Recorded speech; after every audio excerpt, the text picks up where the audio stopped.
Tapi hari ini kita berbual tentang mengapa protein meningkatkan sistem imun. Maksudnya daya pertahanan daripada jatuh sakit.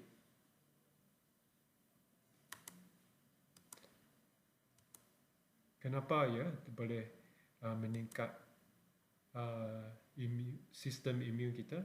Dan kedua, adakah makan terlalu banyak protein menyebabkan cirit-birit? Ini soalan lazim. Adakah makan terlalu banyak ini protein akan cirit-birit? Dan adakah kita makan terlalu banyak protein akan gemuk? Ini soalan yang ketiga. Ini adalah 10 top 10. Ada 10 soalan yang lazim tentang ini whole plant protein atau soy protein. Ini adalah kelas basic foundation nutrition. Okey, ini ada part 1 untuk ini whole plant protein dan part 2 kemudian. So ini pun sama-sama ini dalam Mandarin Tiong. Jadi kita akan terdapat 10 soalan. Pertama, bagaimana ia akan meningkatkan sistem imun kita, sistem pertahanan tubuh. Kedua, akan juga melawan keletihan, tubuh melawan keletihan. Pertama, bagaimana protein meningkat sistem imun, sistem pertahanan perbaiki je.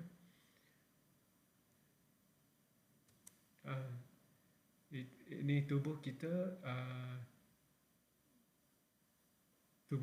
akan ada persekitaran dari luar dari tubuh kita. Jadi dia akan tubuh ini dalam tubuh ini ada paru-paru, iaitu sistem pernafasan, dan dia secara langsung menghadapi secara langsung itu persekitaran luar, kan? Udara hidup terus masuk ke paru, sistem pernafasan kita.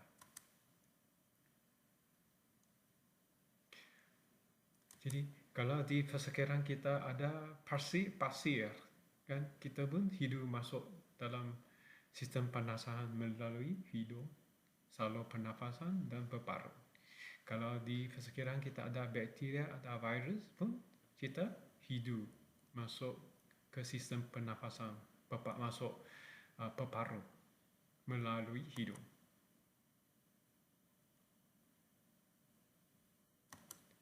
Jadi kita tidak dapat menentang ini faktor ini semua, menentang itu debu, ada bakteria, virus di udara.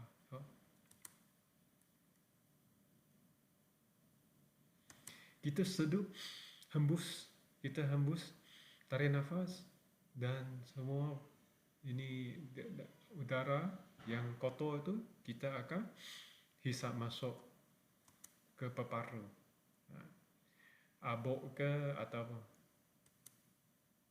Jadi tubuh kita begitu pandai, tak pandai lawan pencemaran ini, pencemaran habuk, pencemaran ada bakteria, virus hidup masuk ke paru.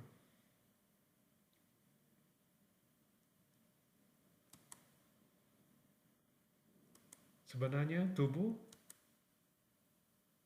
ada tak mekanisme untuk melawan pencemaran ini, tersebut pencemaran itu habuk masuk hidung ke paru, dan juga bakteria kita atau virus di udara kita hidup masuk melalui hidung ke paru.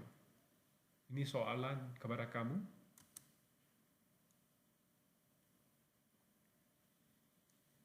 Izinkan saya beritahu kepada kamu semua, manusia sebenarnya berkembang dengan cara yang sangat bijak. Sangat bijaknya. Kita tarik nafas di salur pernafasan kita. Apabila kita tarik nafas dan udara masuk melalui hidung dan peparu kita, sebelum ke peparu ada salur pernafasan, terdapat dia macam di salur pernafasan kita sebenarnya ada benda macam rambut, bulu-bulu. Bulu dia ada dongeng, ada sengit di dalam dinding peparu kita. So, bagaimana ia akan meningkat, protein ini akan meningkatkan sistem imun kita. Dia itu ada bulu dengan ada lendir, muskus. Dan bulu ini dia pandai gerak, pandai dia macam bocor-bocor dia goyang-goyang goncang.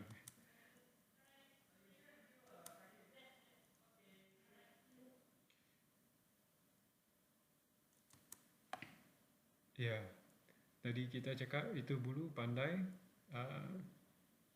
itu bocor-bocor, macam goyang-goyang. Kalau bayangkan bulu dalam peparu dia goncang macam ini, adakah itu pencemar jatuh balik ke dalam peparu, bukan keluar daripada sistem pernafasan kita? Ya, kalau dia goncang macam ini, maksudnya dia akan pergi ke semua arah kan. Ada yang masuk ke paru-paru, ada yang lekat dinding, jadi dia tak keluar. Akhirnya semua jatuh masuk ke dalam kita punya peparu. Itulah kita panggil mukus. Itu lendir kan, kahak. Dia macam kahak lendir tu. Yang bulu yang halus itu dia pandai keluarkan itu lendir, macam itu kahak. Dia akan perangkat itu virus dengan bakteria dalam udara. Itulah mekanisme yang kita ada. Kalau ini udara persekitaran di luar tubuh kita adalah kotor, ada virus, ada abu. Ini lendir, ini atau bentuk macam kahak, dia dari bulu itu dia akan hasilkan ini lendir-lendir semua. Lendir-lendir ini akan perangkap semua pencemaran. Jadi dia fungsi adalah sangat penting.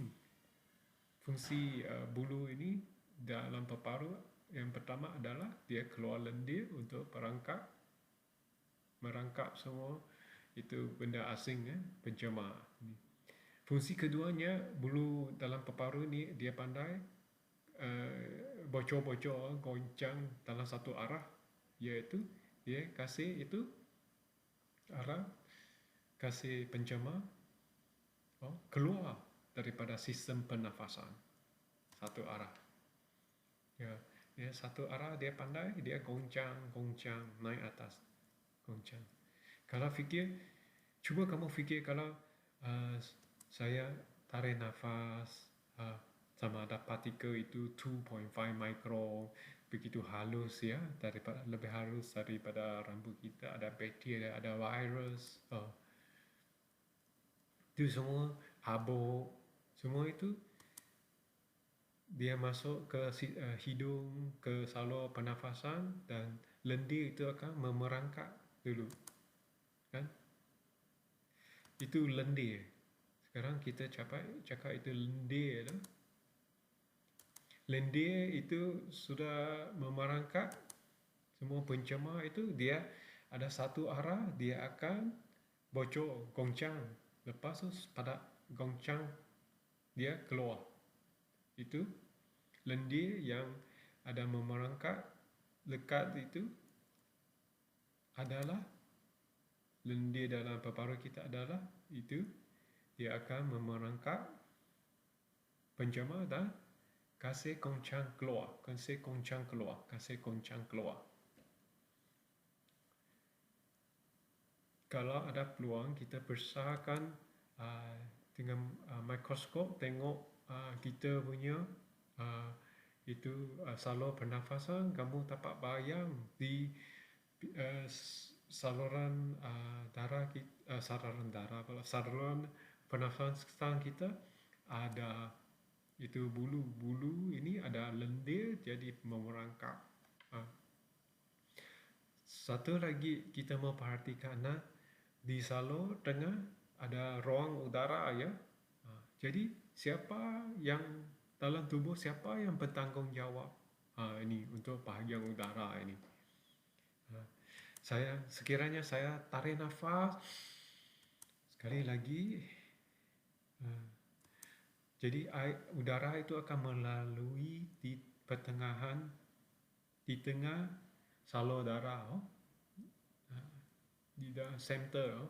Jadi kalau udara itu ada campuran bakteria, ada abu, jadi ada lendir juga wujud. Tapi lendir itu tidak dapat perangkap pencemar tadi sebab dia di tengah salur udara, salur pernafasan. Jadi tidak dapat dikeluarkan daripada sistem pernafasan ya. Jika ia ke dalam kita punya paru kan akan jadi bronkitis adakan jadi ini penyakit bronkitis penyakit paru lah. Kalau saya tarik nafas satu kali lagi dan hembusan tarik nafas itu dalam nafas itu ada itu contohnya itu virus SARS virus kan di tengah-tengah saluran udara bagaimana dia kan kita terus akan kena SARS lah kan, kalau SARS itu memang payah cerit lah. Cuba kamu fikir ini tubuh kita sudah revolusi begitu teliti ya, begitu tu sampai bulu dalam paru pandai mengalah satu arah dia gerak dan bakteria melalui udara bagaimana ia perangkap. Sebenarnya tubuh kita ada mekanisme ini bukan sahaja dalam kita punya usus sistem pencernaan, dalam semua cavity semua ruang-ruang di dalam tubuh kita, sebenarnya semua tiup, salur air kencing, dalam semua ruang-ruang di dindingnya, setiap sel-sel ada satu fungsi. Ada satu fungsi ya. Apa itu fungsi ya? Dia akan keluarkan, sel-sel itu akan keluar lendir dan mempunyai antigen. Antigen itulah kita punya anti radang. Itu kita punya askar-askar dalam sel askar-askar dalam tubuh melawan benda asing dari luar, iaitu dipanggil antigen. Ini askar-askar itu yang melawan musuh dari luar, itu antigen dalam tubuh badan kita. Dia adalah sejenis protein, protein anti-inflammatory, anti radang, protein anti radang. Tapi apa jenisnya antibody protein ini? Ia sebenarnya adalah satu jenis yang antibody, antigen itu yang disembur ke dalam ruang-ruang dalam tubuh kita untuk menentang. Jadi mengapa ia antigen ini disembur di dalam salur pernafasan? Kenapa? Untuk menangkap virus. Antigen ini disembur ke dalam salur pernafasan untuk menangkap itu bakteria ke virus ke. Jadi apa bahan sekarang soalan kekuncinya, soalan penting adalah apa benda, apa bahan untuk membuat sintesis itu, membuat untuk ini antigen. Tadi cakap antigen, dia apa dia punya raw material, apa dia punya bahan mentah untuk buat antigen itu. Antigen itu dibuat daripada sumber protein. Sumber protein itulah yang membuat antigen, ya. Kalau tidak ada itu bahan mentah, dia tidak dapat menghasilkan antigen sebab kekurangan protein. Maksudnya dia itu askar tidak ada bawa peluru lah, antigen itu tidak ada bawa peluru. Jadi bagaimana ia dapat memerangkap benda asing yang masuk ke dalam itu salur darah itu pernafasan. Sebab dia tidak ada sumber protein, jadi dia dah paham mentah, dia tunggu. Itulah orang itu dikatakan sistem imunnya rendah. Dia sebagai itu bulu itu macam itu pistol. Kalau ada benda asing musuh masuk, dia akan tembak itu. Itu kasih lendir lepas, akan perangkap, akan tangkap itu orang jahat. Tapi kalau tidak ada peluru, itu maksudnya tidak ada paham mentah. Jadi bagaimana dia mau dia tidak dapat tangkap itu orang jahat. Jadi boleh faham, orang yang sebegini dia selalunya jatuh sakit sebab dia punya salur pernafasan senang kena itu infection, jangkitan, senang kena jangkitan. Salur kencingnya pun senang kena jangkitan. Dalam salur pencernaan pun senang kena jangkitan. Kenapa kita cakap itu? Kalau satu orang itu baring di katil atau sampai pengakhirannya atau penghujung hari itu dia tamat riwayatnya, atau pada tahap yang akhir, penyakit yang paling biasa berlaku adalah jangkitan pernafasan. Kenapa jangkitan pernafasan dan jangkitan pada usus, jangkitan pada itu salur air kencing.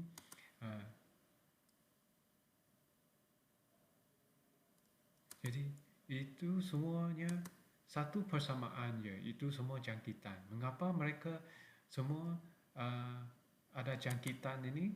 Karena kamu tidak ada cukup bahan mentah. Bahan mentah itulah tidak mencukupi untuk sintesis, untuk buat antigen, antibody. Tidak ada peluru untuk pergi tembak itu musuh. tembak itu bakteria, tembak untuk virus. Jadi ini satu contohnya kekurangan protein berkaitan dengan sistem imun. Jadi secara ringkas, cukup protein dan tubuh sihat dia akan membuat antibody standby. Standby kalau ada itu benda asing, dia akan tembak atau benda asing sebelum masuk. Bagaimana ia meningkatkan dan sistem imun? Apa dia punya kaitan? Kenapa? Okey, jadi kita sudah beri penjelasan tentang terhadap protein berkaitan, protein meningkatkan sistem imun kita. Jadi soalan kedua, kenapa ini operan protein atau sel protein ini dapat menentang kelesuan, keletihan? Bagaimana ya? Kita perkenalkan kepada ini soalan adalah berkaitan kekuncinya adalah acuan, enzim.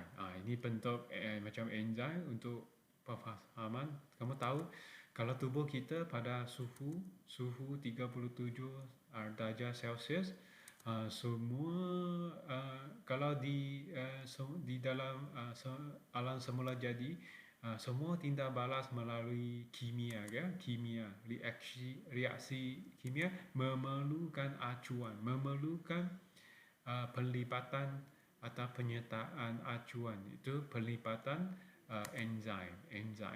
Kalau tidak ada enzim yang sertai tindak balas kimia yang sama, kurang dia punya prestasi. Dalam alam semula jadi ini kita memerlukan suhu yang tinggi dan juga suhu yang tinggi, tekanan yang tinggi, dan logam itu memerlukan semua katalis untuk buat reaksi, untuk lebur jadi kita punya logam yang kita perlukan. Tapi dalam tubuh badan kita, kenapa tidak ada ini suhu tekanan dan suhu tinggi dan tekanan tinggi? Kenapa dia dapat proses reaksi? Kenapa dia boleh proses semua pencernaan, semua proses-proses di dalam tubuh? Kenapa ya? Apa yang dia berkandung, tubuh kita berkandung pada untuk menyempurnakan semua proses tersebut? Yaitu ini kuncinya adalah acuan atau enzim semua. Acuan. Jadi enzimnya adalah bentuk asas, bahan asasnya adalah protein. Jadi maksudnya ini enzim atau acuan ialah berasal daripada protein. Jadi dengar baik konsep enzim ini. Pada masa yang sama, anda perlu pasti setiap acuan dia mempunyai riwayat, maksudnya jangka masa dia hidup. Acuan ini ada atau enzim ini ada, tak mungkin acuan ada enzim ini dia dapat hidup selama-lamanya. Dia pun ada jangka masa hidup. Jadi setiap jenis enzim, semua jenis enzim ini atau acuan ini mempunyai jangka hanya yang berbeza, mempunyai jangka hanya yang berbeza. Yang penting adalah bagaimana ini enzim dapat meningkatkan metabolisme kita atau memendekkan metabolisme itu. Mungkin ada yang 3 ke 5 minit dia sudah tamat riwayat enzim ini semua, acuan ini semua. 3 atau 5 minit dia sudah hilang fungsinya. Jadi enzim yang baru perlu dilahirkan, perlu dijanakan. Jadi mungkin ada sampai 3 hari, ada 5 hari. Jadi ada yang jangka masa pendek. Ini acuan-acuan ini. Jadi soalan saya kepada kamu adalah, jika saya kekurangan ini protein dalam badan saya sekarang, jika saya kekurangan protein di dalam tubuh saya sekarang, adakah paham mentah cukup mencukupi untuk membuat acuan baru atau membuat itu enzim yang baru? Adakah saya mempunyai paham mentah yang cukup untuk membuat ini acuan atau enzim? Jadi kalau tidak cukup itu paham mentah ini soalan yang penting saya kepada kamu. Ini soalan yang penting kepada kamu, yaitu kalau tidak ada cukup paham mentah, dapatkah itu enzim lama itu bersara? Sebab dia tidak ada itu enzim yang baru tengah sambut dia. Jadi bagaimana ya enzim lama bagi itu bersara? Maksudnya sini ada enzim yang lama dengan enzim yang baru. Baru enzim lama boleh bagi bersara. Jadi enzim yang baru ini akan membuat tugasnya.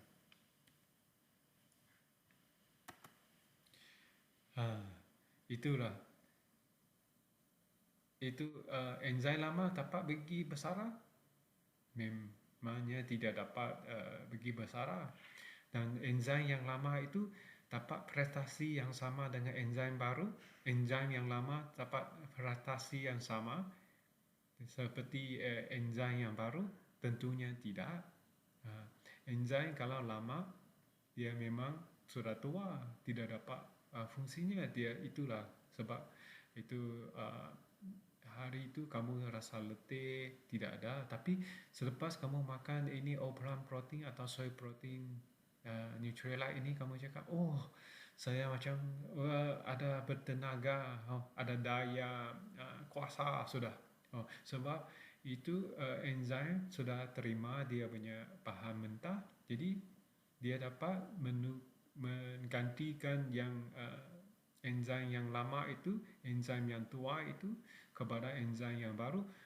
Jadi kamu rasa sangat ada tenaga, ada power datang sudah. Jadi itulah kamu tidak rasa letih dan lesu.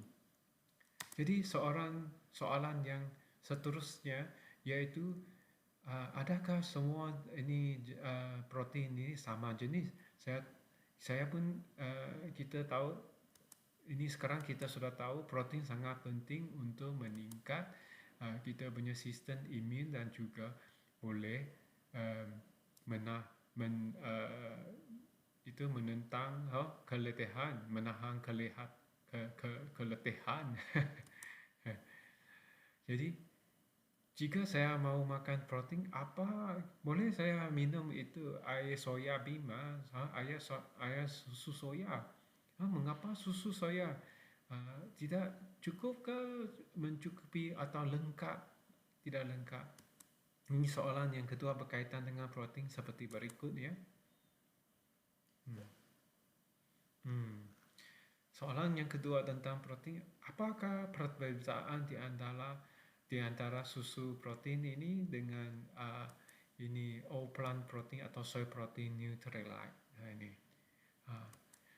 Kalau soya semula jadi, dia umpaman seperti ini baudi kayu ini ya. Baudi kayu, you nampak dia punya kayu ada tinggi, kayu ada rendah, kayu tinggi, ada rendah, semua tidak sama rata ya.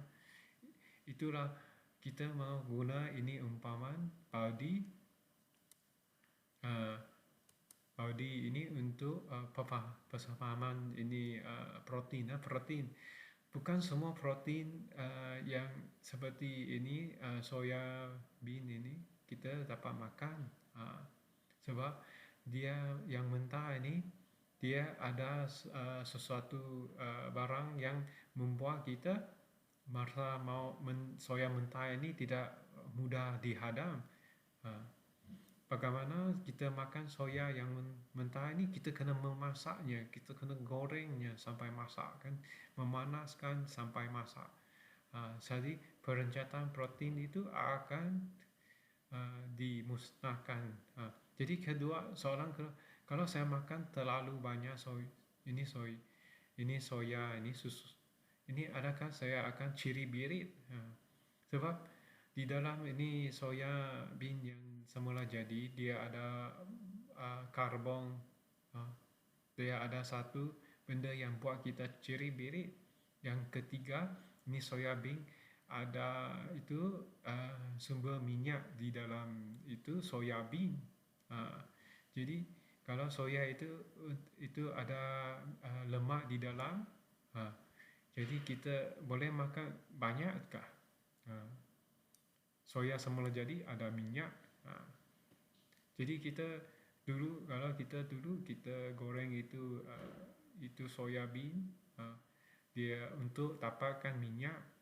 Jadi selepas tu dia akan memerahnya, ada minyak keluar. Jadi kita tidak makan yang dia punya soya bean yang tinggal itu, kita tidak makan. Sebab dia hanya haiwan boleh makan dan ternak, tapi manusia tidak dapat makan yang tinggal itu. Yang keempat adalah dia punya fiber, dia punya serat-serat dalam itu soya bean itu mempunyai yang sumber yang kaya. Jadi ini soya bean bukan ada amino acid yang lengkap, bukan jenis protein yang lengkap. Sebab dia ada kekurangan, itu jadi nutrisinya ada kurang. Seperti itu tadi Baldi you nampak ada kayu yang panjang, ada kayu yang pendek. Dia jadi dia tidak lengkap, maksudnya dia punya papan itu tidak sama rata, tidak lengkap.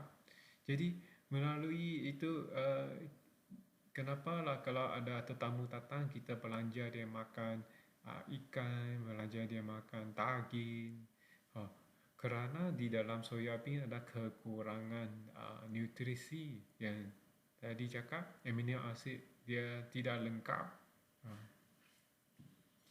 Jadi kita tadi ada sains ada satu cara dia macam mana dia ambil keluar yang tadi 4 benda yang tidak bagus daripada itu soya bean, dan amino acid yang lain dia tambah balik, jadi dia menjadi soya bean itu jadi lengkap. Protein yang lengkap itulah plant protein atau soybean nutrient. Sebab kita tidak mau lemak di dalam soy itu protein, jadi kita ambil keluar. Ada rencatan itu yang kita tidak mau, nanti ciri birit. Itulah di dalam, makanya mereka apa barang yang tidak mau ambil keluar dari soy protein, dan apa yang kita mau amino acid itu lengkaplah.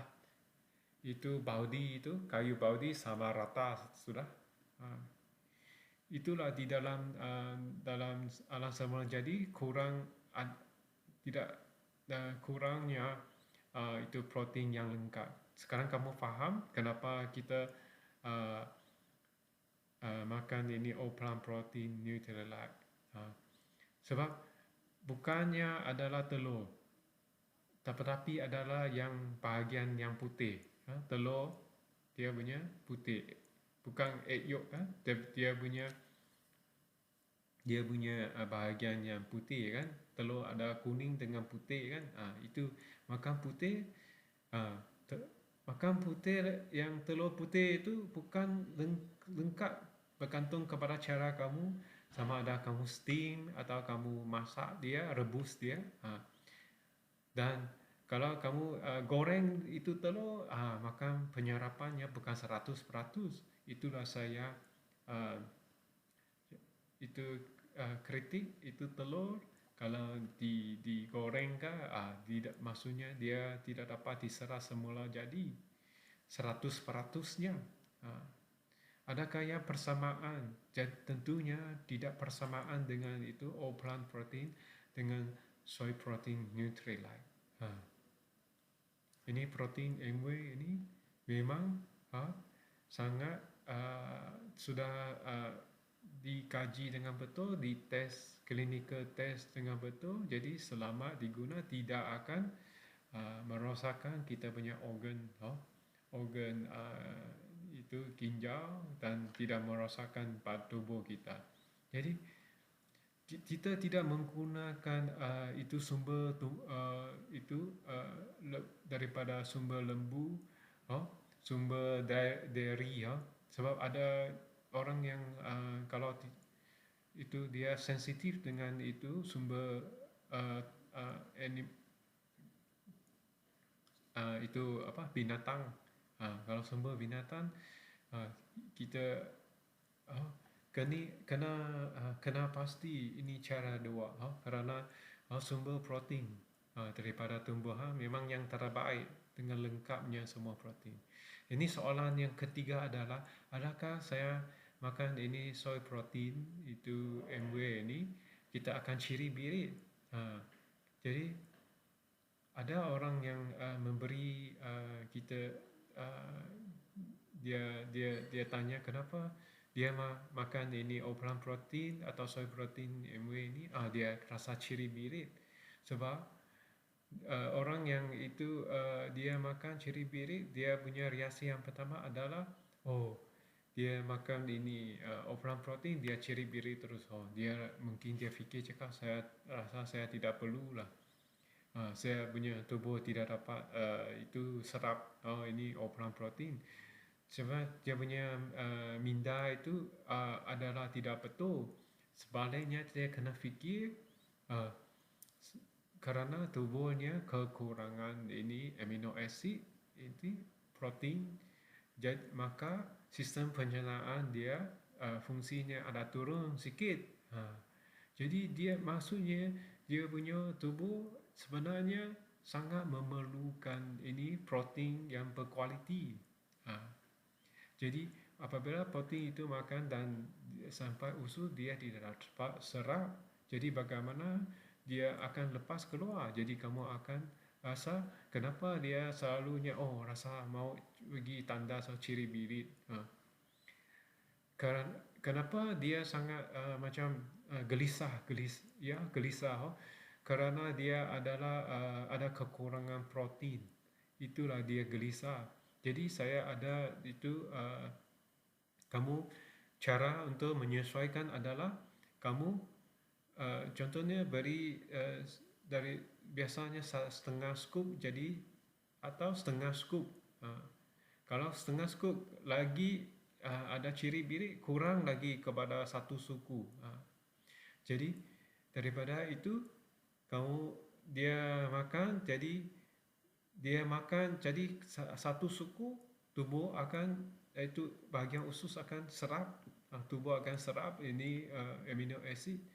Jadi dia sudah sesuai dengan satu suku punya skop soy protein, dia boleh tingkat kepada setengah scoop. Setengah scoop dia makan, lepas tu dia itu tubuh sudah sesuai, jadi dia boleh menyerap lebih banyak itu. Jadi sebenarnya orang yang ciri biru dia kekurangan amino acid atau protein yang lengkap. Soalan lajing yang keempat adalah orang yang makan protein tu dia rasa panas atau heaty ya. Ini soalan yang lajing dia orang, kenapa saya makan ini plant protein atau soy protein MW ini rasanya sangat heaty ya, badan sama-sama panas ya. Jadi saya tanya kepada kamu, fikir semua kita pernah marah ya? Apabila kamu sama marah, apa jenis darah kamu makanan? Apa jenis yang segar itu? Jadi kamu makan. Kalau kamu rasa panas, heaty tubuh kamu rasa mau makan itu buah-buahan supaya kasih cool down, kasih sejuk, ini adalah satu perasaan, ini mekanisme manusia. Dia ada satu mekanisme, kalau kamu rasa panas, kamu itu mau makan sesuatu itu buah-buahan atau sayuran, kasih cool down, Pak. Macam makan sesuatu yang itu pedas-pedas, kari kah, makan itu timun, kasih sebab dalam itu, atau makan orange ya, orange itu, dalam orange itu, dalam itu sayur-sayuran itu yang buah-buahan ada vitamin C. Karena waktu kita rasa panas, tubuh sangat panas, itulah badan tengah oxidize. Kalau you tengok, kalau di luar, kalau oxidize itu barang itu besi sudah karat, tubuh pun ada oxidize. Jadi waktu itu kamu perlu lepas makan itu all plant protein, soy protein yang lengkap, kamu makan lagi itu B complex supaya tingkatkan itu metabolisme, jadi dia boleh kurang tubuh lebih heaty. Jadi kamu itu beri perhatian kepada ini, bahagian ini, ya, sebab itu tubuh kita ada oxidize, itulah mau makan all plant protein dengan itu B complex. Soalan yang seterusnya yang lazim dia tanya, kalau saya makan itu all plant protein, saya akan rasa gemuk. Bagaimana dia dapat make sure tubuh kita tidak akan ambil itu all plant protein dan tukar jadi lemak. Tidak ada fungsi tersebut yang tukar lemak, tukar all plant protein jadi lemak. Spesies manusia tidak ada fungsi ini. Adakah anda faham? Ada sangat orang kata, kalau saya makan terlalu protein seperti itu ayam peha ayam, jadi makan saya terlalu banyak nanti saya gemuk. Tapi adakah tahu itu sebenarnya itu peha ayam ada bukan saja protein, dia ada lemak. Itulah, makan itu ada lemak masuk. Jadi dalam tubuh kita ada dua benda yang boleh buat kita gemuk. Ingat, ada dua benda yang boleh buat kita gemuk, naik berat badan. Iaitu pertama adalah bahan karbohidrat dan kedua adalah lemak. Ya, yang pertama adalah itu karbohidrat. Kalau makan terlalu banyak itu nasi dengan tepung semua, roti kah, biskut, itulah yang naik, mie. Sebab makan terlalu banyak karbohidrat ini, tu mie ke nasi ke semua itu, kalau tidak pakai, tubuh dia tidak pakai, dia akan tukar jadi lemak. Bukan itu protein yang tukar jadi lemak. Jadi kamu tidak payah bimbang. Kita akan bersambung ke part 2.